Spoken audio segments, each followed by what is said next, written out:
mga pars, welcome back sa channel natin. Pupunta tayo ngayon sa Moraita. Yung Moraita doon, hindi ko pa napupuntahan doon yung isang ukay shop doon na bagong gawa. Malapit daw siya doon sa may Macdo. Nagbukas yun last month lang. So pupuntahan natin yun. Magkita-kita na lang tayo doon.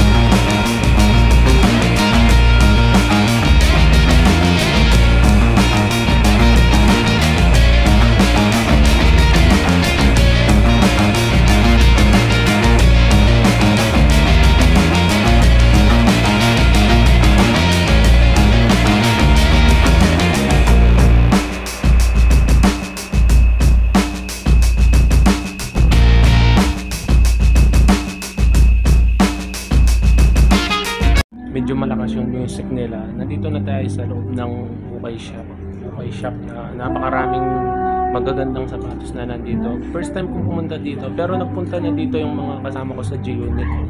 Sina Maggie Tropa, tsaka sina Rogelyn Juan, nagpunta na sila dito last time. So ngayon pa lang ako nagpunta rito. At ito yung mga nanadnang ko. Although may mga replika, pero mas marami pa rin yung mga original na sapatos na magaganda talaga. So ngayon, hindi na ako magpapahabay, sasabihin ko kasi malakas yung music nila.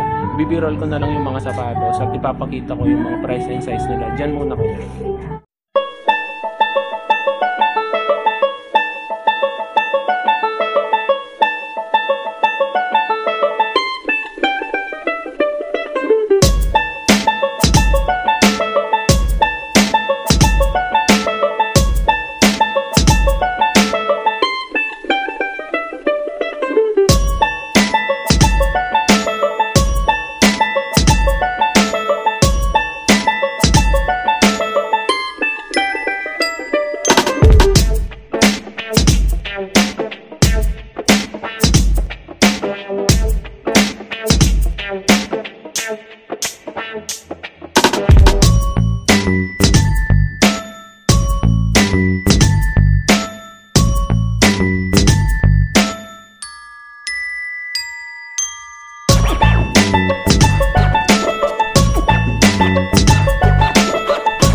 ukay shop na to kasi talaga yung mga sapatos nila dito, itong mga ukay shoes na nakikita nyo dyan sa likod ko, yan talagang magaganda sila. Tsaka yung price nila, may nakita ako kanina, nagre-range sila ng 850. Yung pinakamababa nila, 850. Although medyo mataas pa yun, pero kaya mo pang tawarin daw yun sa counter. So, nire-recommend ako tong shop na to na puntahan nyo kasi baka magkaunahan sa mga magagandang sapatos na nandito pa na sulit dun sa budget nyo. So, kung ikaw gusto mo ng mga ukay-ukay shoes na legit na mura, punta ka na dito. Dami, di ba?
Napapansin nyo ba itong suot ng sapatos?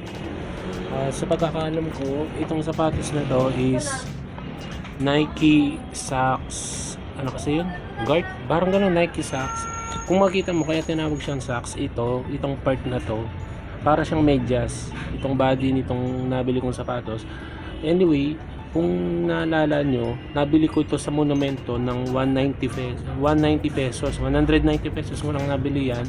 At nung binili ko siya, itong sole niya dito, itong puting dito, kulay dilaw yan. So, ni-restore ko siya, nilinis ko siya, at yan, pumuti. Kaya, nagustuhan ko siya kasi, pag naglalakad ako sa daan sa initan, kasi malamig siya sa paa. Kasi, kung makikita nyo yung personal yan, parang medyas siya talaga. Tapos kita yung medyo malamig siya sa paa. Ganda, di ba? Kung mo dito guys, bubungad sa'yo yung napakaraming damit na yan. Tapos doon sa paligid niyan, sa paligid nitong ukay shop na to, puro sapatos. So dito tayo sa part na to. Dito tayo sa part na to. Itong part na to, ito yung mga sapatos na susiguraduhin ko sa inyo na legit yung mga dyan. Pero may mga iba na na replica, and then yung price nito, yung mga nandito sa side na ito ay nagre-range siya from 850. Yung pinakamababa nila 850, pero yung nakitang pinakamataas kanina is 16 dito sa part na to.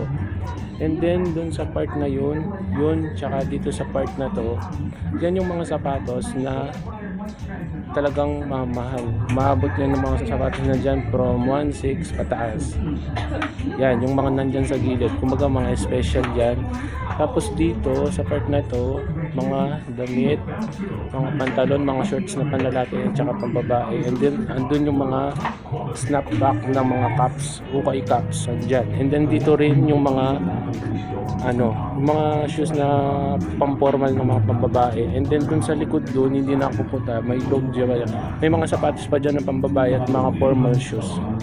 Dito ko natatapusin itong vlog natin guys. Medyo mahaba-haba na rin to. Baka umabot na naman tayo ng 20 minutes. So kinukuha natin na hanggang 15 minutes lang tayo para hindi magsawa sa kakanood yung mga subscribers ko, yung mga pairs ko na katulad mo.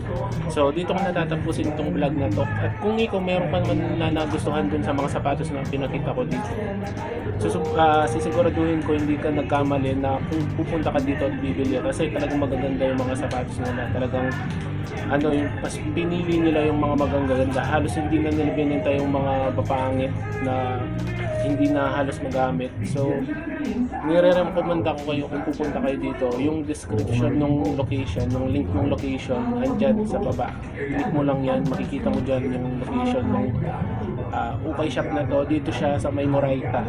Moraita ba to? Oo, Moraita, malapit sa may Espanya, sa may UST, malapit siya, and then katabi ito ng McDo.